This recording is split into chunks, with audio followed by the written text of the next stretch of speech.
Dans cette vidéo, nous allons écrire les coordonnées de ces forces dans le plan X, Y.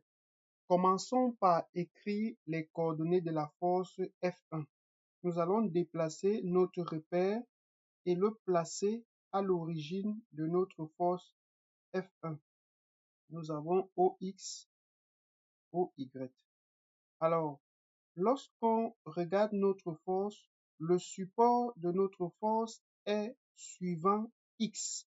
Nous n'avons pas de composante suivant Y, donc la direction de la force F1 est seulement suivant X. C'est pourquoi la coordonnée en Y, c'est 0.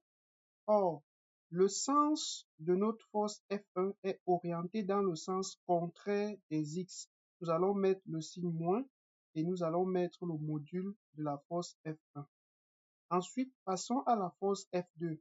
Nous allons déplacer notre repère et le placer à l'origine de notre force F2. Nous avons O, X, Y. Lorsqu'on tire la force F2 dans ce sens, cela se décompose en deux coordonnées. Nous avons une coordonnée en X et une coordonnée en Y. Ici, c'est F2 suivant X et ici, c'est F2 suivant Y. Alors, quelles sont donc les coordonnées de notre force F2? Nous allons remarquer qu'en X, F2 de X va dans le sens contraire des X. Donc, nous allons mettre moins. Nous allons mettre le module de F2, à savoir F2 tout simplement. Nous allons remarquer que cette composante ou cette coordonnée touche l'angle, donc c'est le cosinus. Nous allons mettre cosinus de 45 degrés. Ensuite, nous remarquons que F2 de Y va dans le même sens que Y. Donc, nous allons mettre tout simplement F2 ou plus F2, mais F2 c'est mieux. Et comme ça ne touche pas l'angle, c'est le sinus, c'est le côté opposé, sinus de 45 degrés, parce que ça ne touche pas l'angle ici, c'est le sinus, mais ici, ça touche l'angle en X, c'est pourquoi on va mettre le cosinus. Passons à la force F3. Nous déplaçons également notre repère, nous le plaçons à l'origine de notre force F3. Nous avons OXY. Alors, quelles sont donc les coordonnées de notre force F3? Nous allons remarquer que F3 est seulement suivant Y, sa direction est seulement suivant Y, donc en X, c'est 0.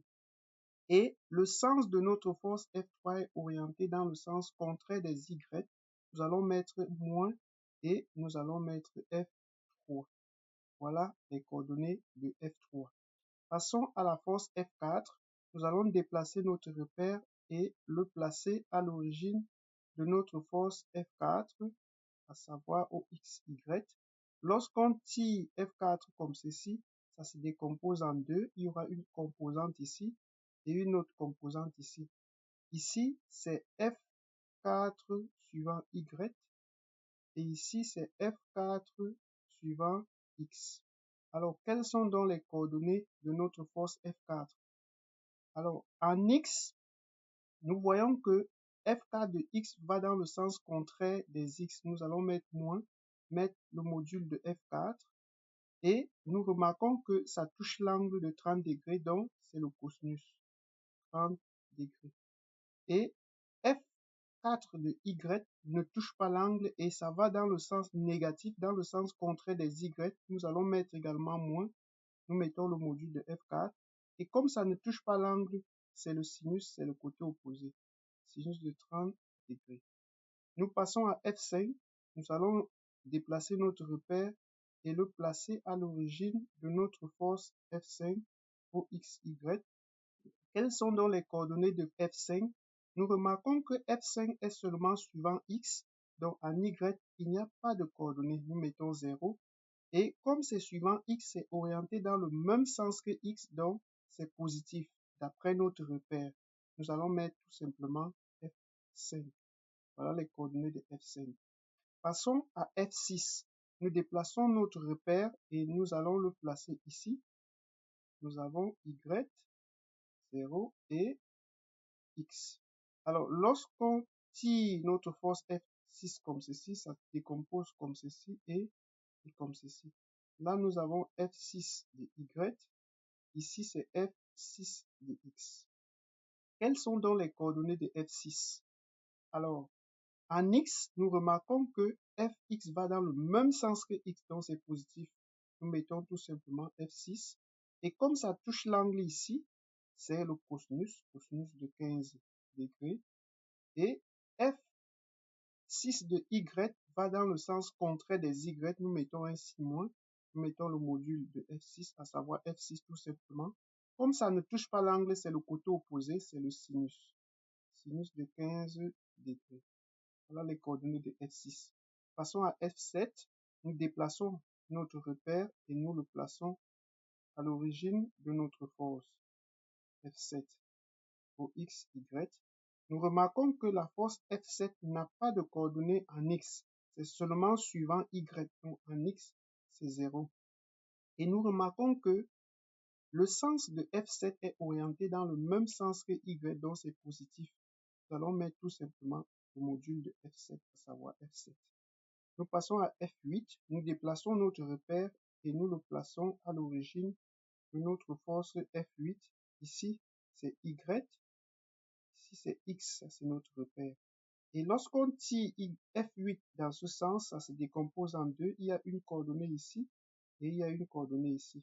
Ici, c'est f8 suivant y. Ici, c'est f8 suivant x. Alors, quelles sont donc les coordonnées de notre force F8? Nous remarquons que en x, F8 de x est orienté dans le même sens que x, donc c'est positif. Nous allons mettre tout simplement F8.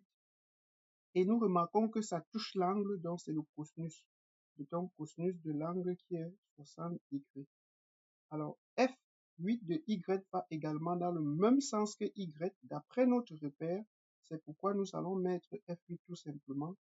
C'est plus F8 parce que ce n'est pas bien de mettre plus F8. F8, c'est mieux parce que c'est positif. Et comme ça ne touche pas l'angle, c'est le côté opposé, c'est le sinus, donc sinus de 60. Ça ne touche pas l'angle ici. Par contre, ici, ça touche l'angle en X. Voilà donc les coordonnées de notre force F8. Comment connaître le côté qui touche X et le côté qui ne touche pas X? Prenons par exemple une force comme celle-ci. Lorsqu'on va tirer cette force ici dans ce sens-ci, ça va se décomposer comme ceci et comme ceci. Si nous avons un angle ici qui est alpha, je rappelle que le côté-ci, c'est le côté qui touche l'angle, c'est le cosinus. Donc nous allons mettre tout simplement F et cosinus de alpha. Le côté-ci, c'est le côté qui ne touche pas l'angle, c'est le sinus. Nous allons mettre tout simplement F sinus alpha. Et puis, nos repères vont nous aider donc à mettre les signes devant ces coordonnées. C'est tout ce qu'il faut connaître. Merci. Nous sommes arrivés au terme de cette vidéo. Je vous invite à vous abonner, à liker, à partager et à laisser des commentaires pour m'encourager. Merci et à la prochaine vidéo.